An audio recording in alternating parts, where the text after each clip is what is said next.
to si lezení to toho hospoda. A myslím si, že tátu už to nechce, tátu už to chce taky. Tohle to, co ty děláš, každý den lezeš jenom po putikách.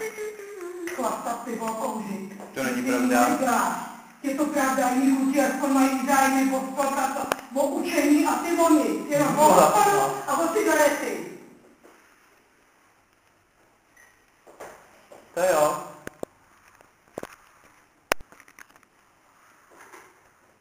To určitě.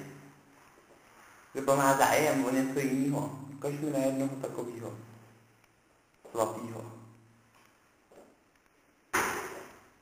No, povídej. Ten, kdo udělal vysokou školu, nemohl každý den být v hospodě.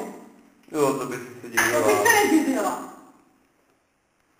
Ale Hinka vidím to doma. Ten takhle nevymetá jako ty. Teď je furt pryč někde. To pak je že tě furt doma hýbe. Většině tu auto není. Jo, většině tam auto je. Ten ještě nemá. Má, že má jenom 4 roky. Ještě třeba Karvánek neudělal takový fenomén. Ale takhle hospody nevymetá jako ty. Ne, to nevíš někde. Ne. Když já je znám, nemyslím si, že je neznám. Co ty všechny? A svý spolužáky jak znám. To. Já jsem proti ním úplně to. Hospody.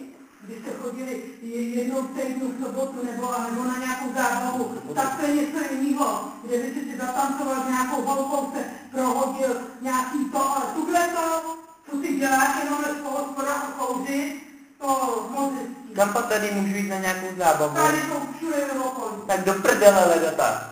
No a dostat se tam můžu asi já. Na Koštěti tam doletím? Tak, aby tě vždycky dovedl do sebe Kroacie. Jo. Jo. To už by bylo ve 12. Ty taky, ty už tě odpil! Běží domů!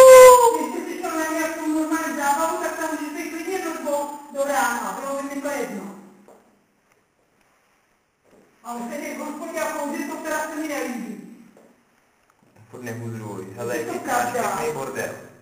A mě, že ty máš uklizeno.